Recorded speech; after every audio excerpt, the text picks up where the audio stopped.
Welcome back students, आप सभी का स्वागत है ट्रेंड्स एजुकेशन के चैनल पे। तो इस वीडियो में हम बात करेंगे आगे की कहानी जो दिया गया है कैपिटल रिक्वायरमेंट्स के रूप में। हमने ऑलरेडी इसके ऊपर 2 वीडियो बना रखा है। अगर आपने उसे नहीं देखा है तो सबसे पहले उस वीडियो को देख लीजिए, देन आफ्टर इस वीडियो को कंटिन्यू करिए। इसके अंदर जो है कैपिटल रिक्वायरमेंट्स के बारे में हमें आज पढ़ना है। तो देखते हैं क्या दिया गया कैपिटल रिक्वायरमेंट्स। आप सभी को पता है कि कैपिटल कितना इम्पोर्टेंट रखता है बिजनेस के अंदर। अगर कैपिटल ना हो, पैसा ना हो या पैसा ही ना हो तो बिजनेस ना चालू होगा, ना आगे बढ़ सकता है, ना ही बिजनेस कुछ काम कर सकता है। तो जब भी बिजनेस का आइडिया आपके अंडर में आता है तो सबसे पहले आपके दिमाग में जो है पैसा ही घूमता है, जिसको हम कैपिटल कहते हैं। बिजनेस को चालू करने में जो पैसा लगता है। तो नॉर्मली 2 टाइप के कैपिटल रिक्वायरमेंट्स हो सकते हैं। पहला जो है फिक्स कैपिटल और दूसरा जो है वर्किंग कैपिटल। फिक्स कैपिटल का मतलब क्या होता है कि फिक्स कैपिटल जो है 1 साल से ज़्यादा समय तक जो भी आप परचेस करते हो, जिसके अंदर भी पैसा आप लगाते हो, वो ऑब्जेक्ट आपके पास होता है। यानी कि कम से कम बिजनेस में 1 साल या उससे ज़्यादा होना चाहिए जो भी पैसा आपने कहीं भी इन्वेस्ट किया हो उससे रिलेटेड। तो देखते हैं कैपिटल रिक्वायरमेंट में जो फिक्स कैपिटल दिया गया है उसे क्या कहते हैं। अच्छा, यहाँ पे वर्किंग कैपिटल के बारे में भी बात कर लेते हैं। वर्किंग कैपिटल का मतलब वो होता है जो डे बाय डे बिजनेस के रिक्वायरमेंट्स में पैसा लगता है, जो भी ऑपरेशंस में लग रहे हैं उसे हम वर्किंग कैपिटल कहेंगे। तो इसके अंदर फिक्स कैपिटल, पहला फिक्स कैपिटल के बारे में हम बात कर लेते हैं। क्या दिया गया है फिक्स कैपिटल, देखना। Fix capital is the capital which is use for buying fix asset which are use for a longer period of time in the business. These assets are not meant for resales. क्या बोला गया है कि fix capital का मतलब वो capital जिसके अंदर पैसा आप लगा के एक फिक्स असेट खरीद रहे हो और जो है लंबे समय तक अपने बिजनेस में इस असेट को यूज़ करोगे, और ये जो असेट है आप इसको फिर से रीसेल करने के लिए परचेस नहीं कर रहे हो, तो ये कहलाता है आपका फिक्स कैपिटल। आगे की बात करते हैं, क्या दिया गया है। An entrepreneur obtain funds for the purchase of fix asset from capital market. Funding can come from issue of shares, debentures, bonds और obtaining even long term loans. क्या बोला गया कि जो एंटरप्रेन्योर होता है, जो बिजनेसमैन होता है, वो जो है फिक्स असेट को परचेस करने के लिए तरह तरह जगह से जो कैपिटल है उसे बोरो करने की कोशिश करता है। भले वो इशू करे शेयर को इशू करके पैसा ला रहा है, डिवेंचर से पैसा ला रहा है, बॉन्ड से पैसा ला रहा है, या फिर बैंक से लॉन्ग टर्म लोन लेकर पैसा ला रहा है। इस पैसे से क्या करेगा, वो फिक्स असेट ही खरीदेगा अपने बिजनेस के लिए, चाहे वो बिल्डिंग हो, चाहे वो प्लांट एंड मशीनरी हो, चाहे वो लैंड हो, चाहे वो फर्नीचर वगैरह हो, जो भी हो, इस पैसे को यूज़ करके ही वो परचेस करने वाला है। तो आगे की अब बात करते हैं, कुछ फैक्टर अफेक्टिंग दिया है फिक्स कैपिटल रिक्वायरमेंट के ऊपर, यानी कि क्या क्या फैक्टर फिक्स कैपिटल रिक्वायरमेंट्स पे अफेक्ट करता है उसके बारे में दिया गया है।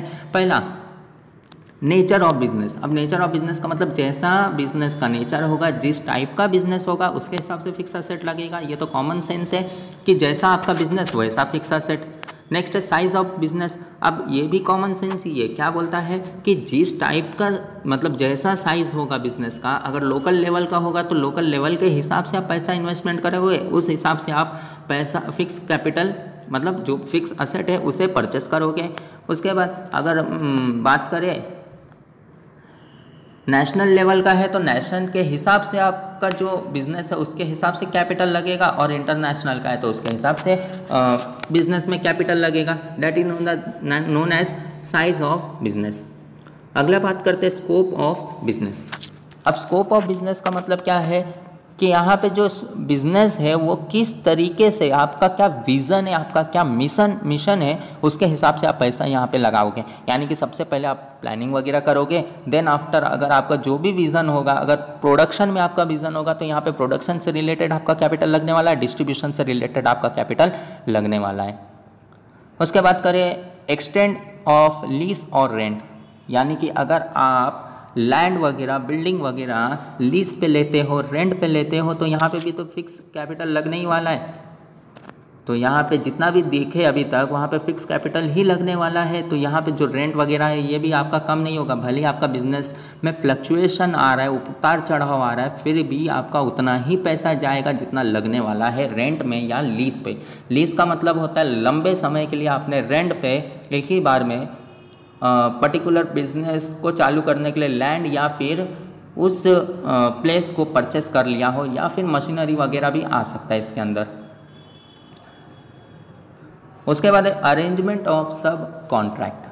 अब सब कॉन्ट्रैक्ट का मतलब यहाँ पे कुछ कॉन्ट्रैक्ट बन रहा है जिसके हिसाब से, यानी कि आप कॉन्ट्रैक्ट बना रहे हो, चाहे वो प्रोडक्शन से रिलेटेड हो या कोई अदर से रिलेटेड हो, तो उसके लिए आप उस अमाउंट जितना भी पैसा लगने वाला है उसके अंदर उसका अरेंजमेंट आप कर रहे हो। तो जो भी अरेंजमेंट आप करोगे वो भी क्या कहलाएगा, फिक्स कैपिटल ही कहलाएगा, अदर देन फिक्स कैपिटल कुछ और नहीं कहलाएगा।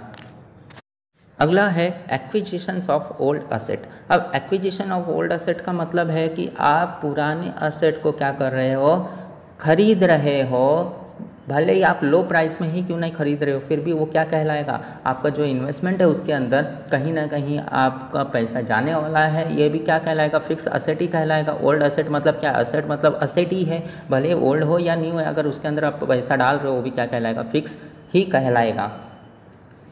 अगला देखते हैं acquisitions of assets on concessional rate. अब ये भी वही बता रहे, कंसेशनल मतलब कुछ कम करवा के आप उसे परचेस कर रहे हो, तो असेट के अंदर ही पैसा लगने वाला है, तो इसको भी क्या कहलाएगा ये, तो जो असेट के अंदर पैसा लग रहा है वो भी क्या फिक्स ही लगेगा। जो भी असेट में पैसा लगता है या लगने वाला है कहीं ना कहीं फिक्स ही लगने वाला है, इससे आपको फ्यूचर में रिवेन्यू जनरेट करने में काम आएगा लेकिन वेरिएबल नहीं होगा, ठीक है। उसके बाद देखते हैं इंटरनेशनल कंडीशंस। अब इंटरनेशनल कंडीशंस का मतलब कि कुछ कुछ कंपनी ऐसी होती है जो कि इंटरनेशनल के हिसाब से, जो इंटरनेशनल बिजनेसेस होते हैं उनको इंटरनेशनल फैक्टर को देखकर बिजनेस को चलाना पड़ता है।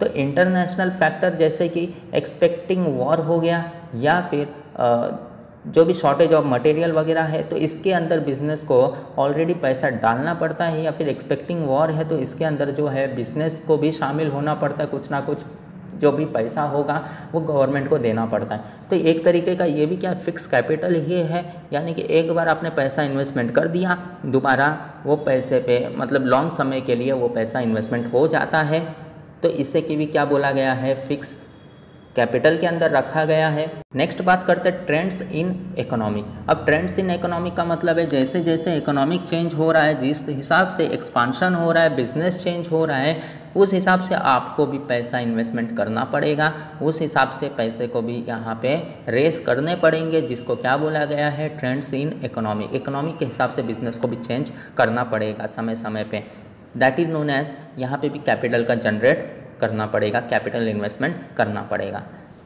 अगला है पॉपुलेशन ट्रेंड्स। पॉपुलेशन ट्रेंड्स का मतलब कि आप आज देख रहे हो कि पॉपुलेशन के हिसाब से बहुत कुछ ऐसे चीज़ें चेंज हो गई है, जैसे कि आज जो है टेक्नोलॉजी इतना बढ़ गया है जिसके वजह से बहुत कुछ चेंज हो रहा है, तो बिज़नेस को भी इसके हिसाब से सोचना पड़ेगा, इसके हिसाब से मतलब जो भी गुड्स है उसे परचेस करने पड़ेंगे, जो भी असेट्स है उसको परचेस करने पड़ेंगे, that is known as population trends.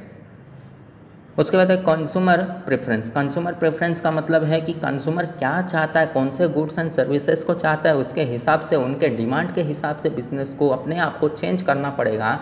जैसे कि आज जो है मोबाइल फ़ोन का बहुत ज़्यादा हो गया, तो मोबाइल फ़ोन से रिलेटेड मोबाइल नेटवर्क होते हैं, तो इससे रिलेटेड इसमें भी तो इन्वेस्टमेंट करना पड़ेगा। मोबाइल दे रहे हो, मोबाइल प्रोवाइडर भी तो बनो, तो वही बोला गया है कि कंज्यूमर के प्रेफरेंस के हिसाब से जो बिज़नेस चेंज हो रहा है वहाँ पे भी जो फिक्स एसेट लगेगा वो कहलाएगा फिक्स कैपिटल ही कहलाएगा।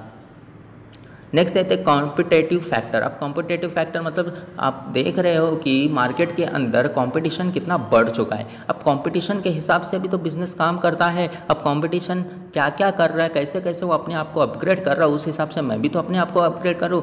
That is known as competitive factor. आज से जब कंपटीशन नहीं था वहाँ पे तो कैसे भी चला लिया जाता था बिजनेस को, कोई प्रॉब्लम नहीं होता था। लेकिन आज जब कंपटीशन बढ़ गया है तो कंपटीशन के हिसाब से बिजनेस को चलाना पड़ेगा।